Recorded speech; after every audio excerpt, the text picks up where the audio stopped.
Bonjour à tous et bienvenue sur le 360. Nous sommes aujourd'hui en compagnie d'un invité spécial, international congolais. Il a passé 4 saisons au Raja et a remporté 3 titres avec les Verts. Lema Mavidi est notre invité aujourd'hui. Bonjour Lema. Bonjour madame. Mavidi, vous étiez un titulaire indiscutable, une star au Raja, et tout d'un coup il y a eu une mise à l'écart, pas très compréhensible. Qu'est-ce qui s'est passé? Lema Mavidi, c'est vrai comme vous avez dit, c'est un international congolais qui a plus ou moins 30 sélections avec l'équipe nationale du Congo. Et j'ai passé 4 ans au Raja, mais je peux dire que ça c'est ma meilleure pire année que j'ai passée au Raja, dans le sens que je n'ai pas eu le temps de jouer comme avant. J'ai passé 3 ans de suite, j'étais toujours titulaire, mais du coup les choses ont changé.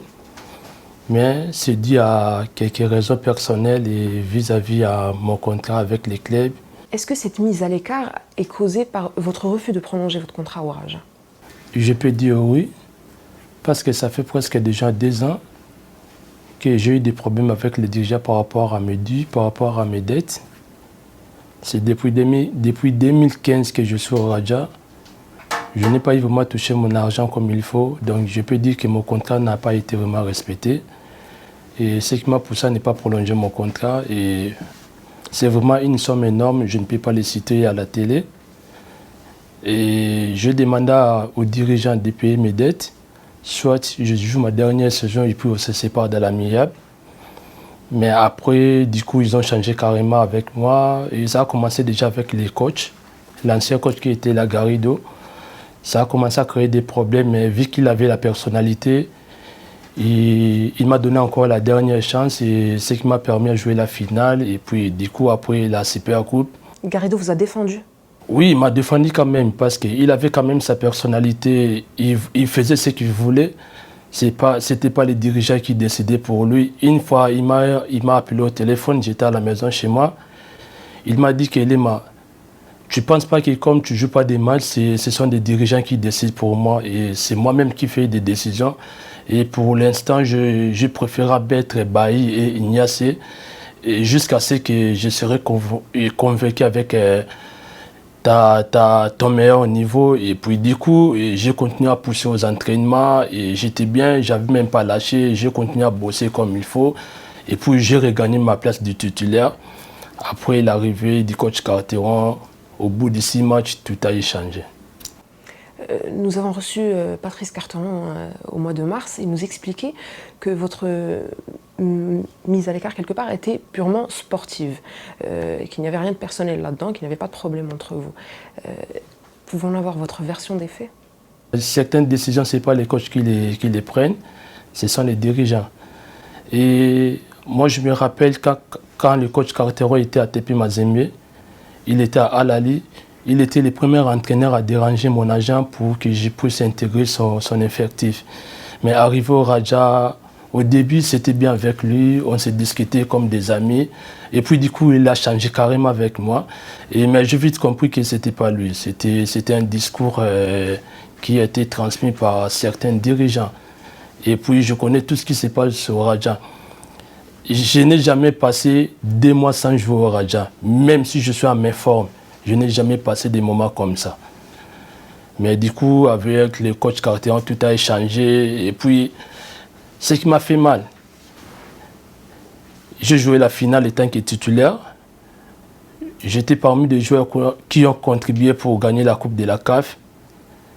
Après, du coup, à la dernière minute, je n'étais même pas sur la feuille du match. Je n'étais même pas sur la liste de joueurs qui devraient faire un déplacement pour aller à Doha. Et je me rappelle, c'était le dernier jour à l'entraînement. Aller à Doha pour la... Oui, pour aller jouer la Super Coupe. Le dernier jour à l'entraînement, il fallait faire une convocation de joueurs qui vont voyager. C'était une liste de 20 joueurs comme ça. Et du coup, mon nom n'était pas sur la liste. Même certains coéquipiers étaient étonnés de voir que mon nom n'est pas sur la liste. Mais étant que professionnel, je n'ai même pas discuté. Je dis, ok, ça va, je rentre à la maison. J'ai pris mes bagages et je suis retourné à la maison.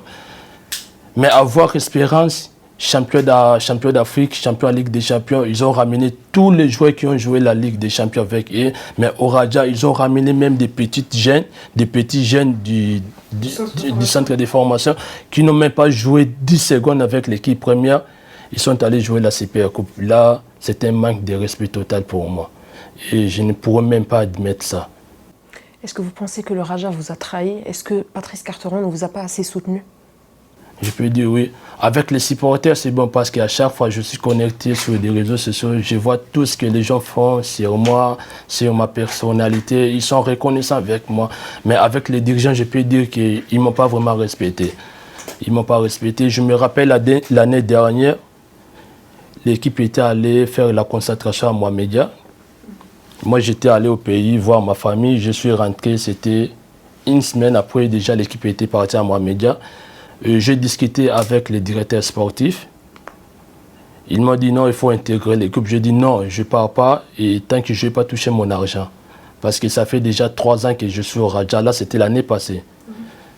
J'ai dit, ça fait déjà 3 ans que je suis au Raja, je n'ai pas touché mon argent comme il faut. Et c'est déjà beaucoup d'argent et donc je suis un pilier de ma famille, je suis un père de la famille. Donc je ne peux pas continuer à vivre dans ce genre de situation. Soit payer mon argent ou soit je joue ma dernière saison avec les Raja et puis on se sépare dans l'amiable. Après il m'a dit non, il m'a convaincu, il m'a beaucoup parlé. Je lui ai mis en contact avec mon avocat. Ils ont discuté et puis bon, mon avocat était vraiment catégoriquement, il ne voulait même pas que je puisse aller à la concentration. J'ai dit non, c'est pas grave, ça c'est ma dernière saison avec les Raja.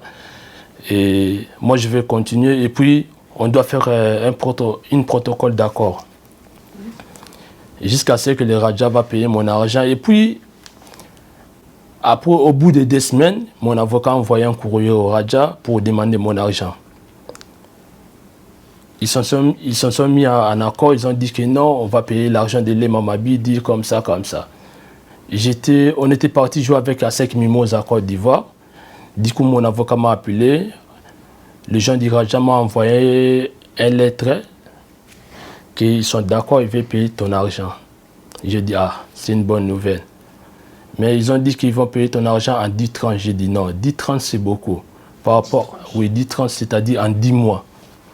J'ai fait mes calculs par rapport à mon argent. Je dis à mon avocat, 10 tranches c'est trop. Et on diminue jusqu'à au moins 6 tranches. Là, je peux me retrouver avec quelque chose pendant les mois. Du coup, ils ont dit que, oh, ok, on va payer l'argent de Mabi demain. On doit rencontrer Mabi le samedi pour signer le protocole d'accord. Arrivé au club, j'ai rencontré l'avocat du club. Il commence à changer les arguments. Oh non, c'est pas moi qui décide à ce qui concerne l'argent. Je dois faire les rapports chez les dirigeants. Je dis, mais comment ça? On s'est mis en accord pour trouver la solution. Aujourd'hui, tu me dis que ce n'est pas toi qui décides. Ok, je rentre à la maison. Il m'a dit que je vais t'appeler le soir. Arrivé le soir, il ne m'a même pas appelé. J'ai dit, mais ça c'est quoi? Ça c'est un manque de respect. Il me dit que non, le président n'est pas là, il est en déplacement, il est souffrant, il est malade. Il commence à beaucoup parler. Je dis, ok. Je fais le feedback à mon avocat. Ils ont dit, ah, mais regarde ce que les gens du Raja ont commencé à me faire. Ils ont commencé à me faire des zigzags. Ça fait au moins 10 jours après, ils m'ont convoqué au club. Moi, je croyais qu'on allait trouver la solution par rapport à mes dettes. Ils ont commencé à me faire sortir des papiers. Non, écoute, on sait qu'on a tes dettes, mais il faut que tu prolonges. J'ai dit non, moi je ne suis pas venu là pour prolonger mon contrat. Moi, je vais juste signer le protocole et commencer à payer mes dettes. Oh non, nous on te veut, il faut prolonger le contrat pour 4 saisons. J'ai dit non, non, non. Moi, je ne suis pas là pour prolonger le contrat. Je suis là pour toucher mon argent. Et tellement qu'ils étaient au moins à 10, 15 personnes contre moi-même. J'ai dit non. Là, j'étais déjà sous pression. J'ai dit non, je ne peux pas signer un contrat comme ça parce que j'ai un avocat et puis j'ai un agent. Il faut que mes partenaires soient là. J'ai appelé mon avocat. J'ai dit voilà ce qui se passe au club actuellement. Et puis j'ai appelé mon agent, il a dit que je vais contacter les gens du club. Du coup, ils ont donné des instructions au coach, ils m'ont écarté. Là, c'était avec Garrido. Ils m'ont écarté du groupe et je ne jouais même pas des matchs. Là, j'étais souvent sur les bancs de touche, mais je ne jouais pas. Mais Ces derniers temps, je ne suis même pas sur le banc, je suis toujours à la maison chez moi. Je me fais que s'entraîner pour y retourner à la maison. Et mon avocat a pris un rendez-vous avec le vice-président du club actuel. Il a dit qu'on va se rencontrer à Doha pour discuter par rapport à le nouveau contrat de Lema Mabidi. Après, du coup, quand mon agent vit que mon nom n'était même pas sur la liste des joueurs qui ont fait un déplacement à Doha, c'est là où mon agent a changé. Il a dit que non, ça c'est un manque de respect. On avait l'envie de prolonger le contrat, mais ce qu'ils ont fait là, on ne peut pas prolonger le contrat comme ça. C'était le point de non-retour. Oui, c'était le point et mon avocat a dit, là c'est déjà un manque de respect. Donc on ne peut pas négocier avec des gens qui ne te respectent même pas. Et depuis là, après l'arrivée des Carteron, c'était déjà Carteron était arrivé. Je me rappelle, mon dernier match, c'était le 6 mars contre Kouribga, le match qu'on a perdu 3-2. Je peux dire que j'étais bien. Pendant la première mi-temps, je me débrouillais bien.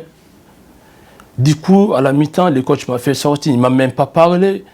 Parce que souvent, lorsqu'un entraîneur fait un changement vestiaire, il dit que non, Mabidi dit tu te reposes. Il ne m'a même pas parlé du coup. Je vis, il a fait remplacer Nana à ma place. Non, Nana, tu prends les places de Mabidi. J'ai trouvé que c'était un manque de respect. Et je ne voulais même pas retourner au terrain et me mettre sur les bancs de touche. Et sauf les soignants qui m'a supplié, non, écoute, tu es un professionnel, prends ta douche et mets le survêtement, retourne au banc de touche. C'est à cause du docteur que je me suis retourné au banc de touche. Je n'allais même pas retourner au terrain. Parce que j'ai trouvé que c'est un manque de respect. Et depuis ce jour-là, on n'arrivait même plus à parler comme c'était avant avec les coachs.